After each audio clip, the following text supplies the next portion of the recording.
E. Hello everyone and welcome to the Wolfside channel. Today with the roadmap reveal from Starvolt. Woohoo! Finally we got the roadmap! Yeah! So first we will see what Henrik has to say about the whole stuff, and then I will go through the random questions and answers list. It's not an easy task to find the right developers for this type of projects. Yo, Henrik, how are you? Banespike TV. I'm very good, thank you. I'm pretty much recovered since my cold last stream. Players get out of sync on the servers. We've done huge refactoring, optimization, cleaning up, fixing, polishing on the back end, getting prepared for large scale. And right now we support incredible large scales with any server issues whatsoever. We've noticed there are quite a few players that use very unreliable Wi-Fi connections that are ruining the gaming experience for themselves and also those around them. So we are adding connection checks to that also to make sure that doesn't interfere. Our best tips to anyone playing online: make sure you don't use a crappy Wi-Fi connection. It's not stable, usually not stable enough to get a smooth gaming experience. The Wobble system have been missing for a long time, and it's a very important component that we wanted to have in the game. So yes, we're very happy with that, and the general feedback is happy about that. There's always room again for some tweakings, making the look and feel a little bit more smoother. It's an important part, just as knockdown function is an important component that we're also working on to get into the game. Will Unreal 5 help with render distance for characters? You have such vast landscapes, but it would mean a lot more if you could see players from far away.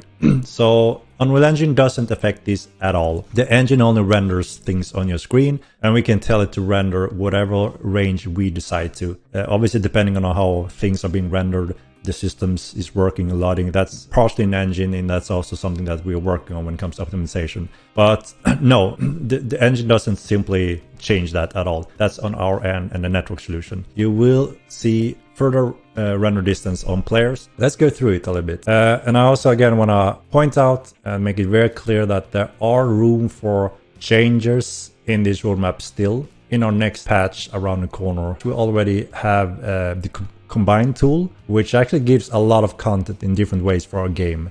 For instance, it gives us the Kegs system, so all you alchemists can finally put your potions in a huge kegs rather than having 50 items filling your bank and bags.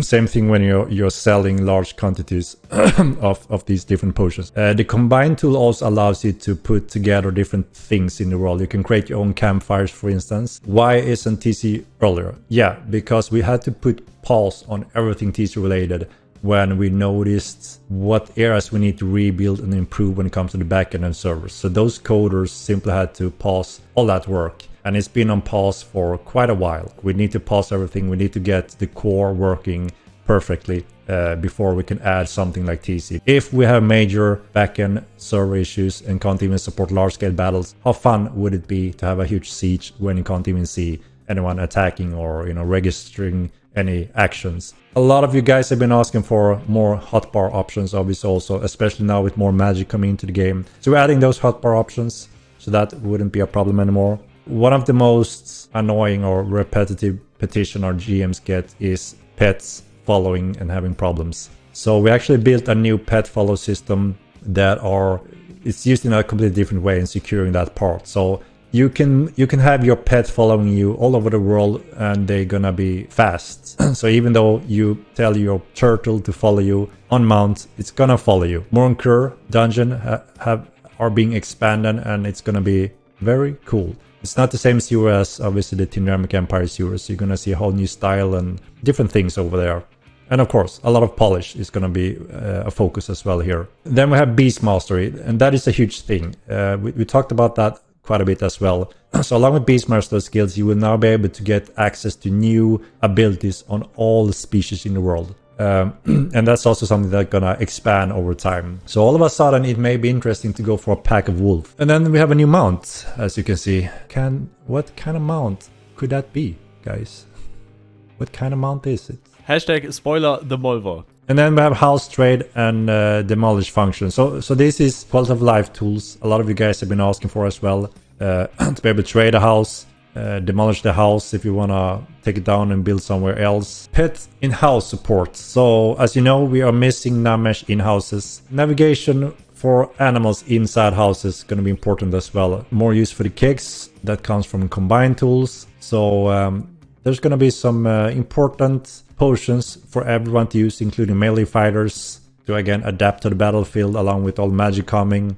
And additional options, which is going to be very interesting. What he means with alchemy effects is fire resistance and stuff like that. At least it sounded like that. And then of course we have the huge upgraded next generation Elementalism magic school. That's gonna be extremely exciting. You're gonna recognize pretty much all spells more or less.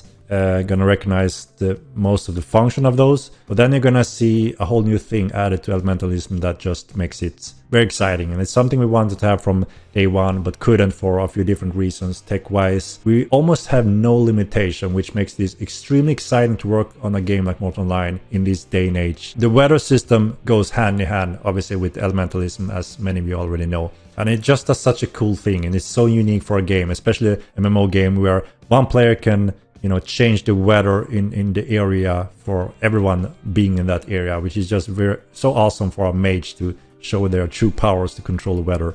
And obviously there may also become a weather battle between the mages eventually.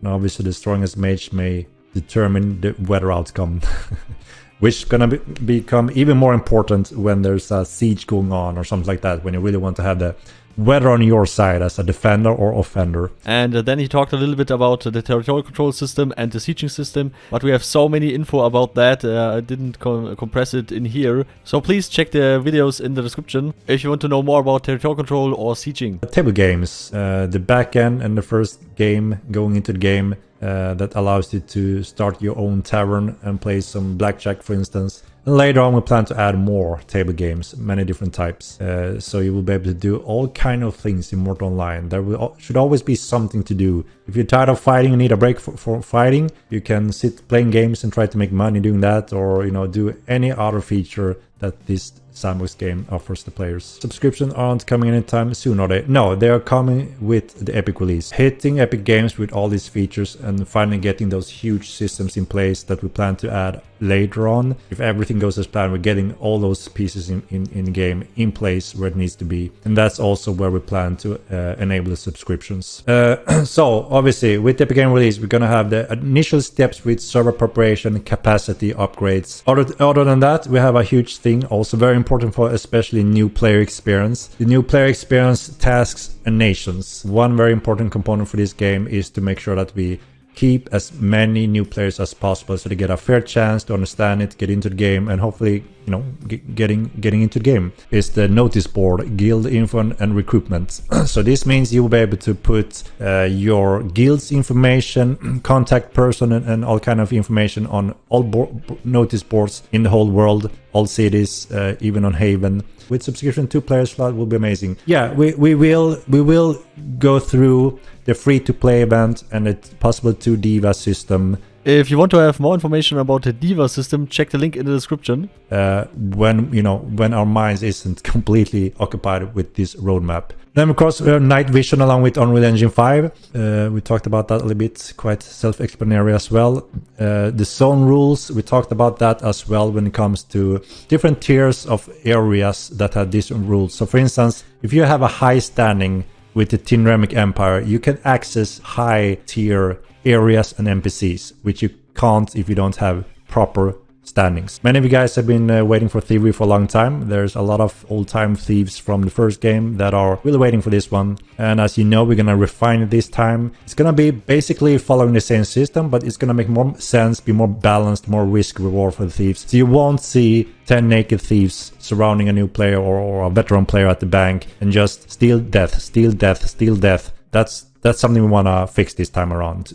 Again, to make it make sense. And a theft should be more thought through, planned, and give a more exciting opportunity or exciting moments for all parties involved. And then we have a little thing called citizen behavior. Obviously, we plan to make Mortal Online feel alive. Any NPC or player or whatever you may meet, you don't know if it's a player or an NPC, we still want the game world to feel alive and living. Day-night cycles, seasons, citizens are working, walking around, communicating and sleeping, a cycle. So now let's go through the random questions and answers list. There will never be a third-person view, never ever, Henrik said. The Unreal Engine 5 upgrade will improve the loading between streaming lines and stuff like that, for example if you're riding near to a city. The loot tables for the point of interests will be adjusted and get buffed a little bit. The Halloween walkers, for all who don't know, can drop a very rare loot and very expensive stuff. And I know Star World, and when they say it's very rare, it can be that there's some for example, multi-dimensional lore books or whatever stuff can be dropped by walkers, I don't know.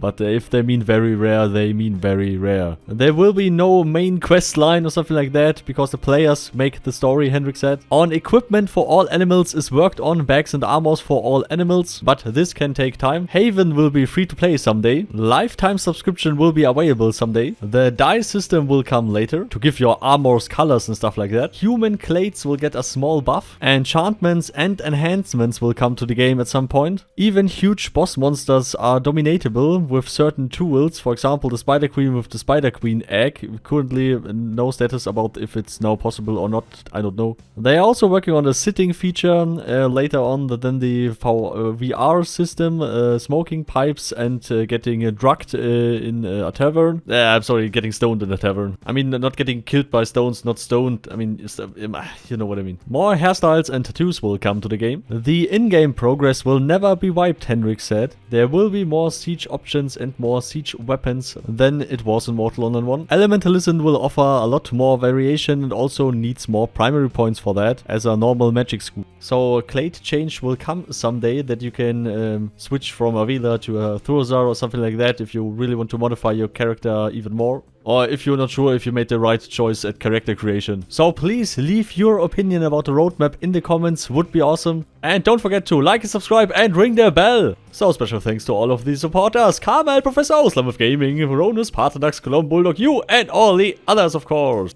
And always remember to roadmap hard, party hard, and see you all next time.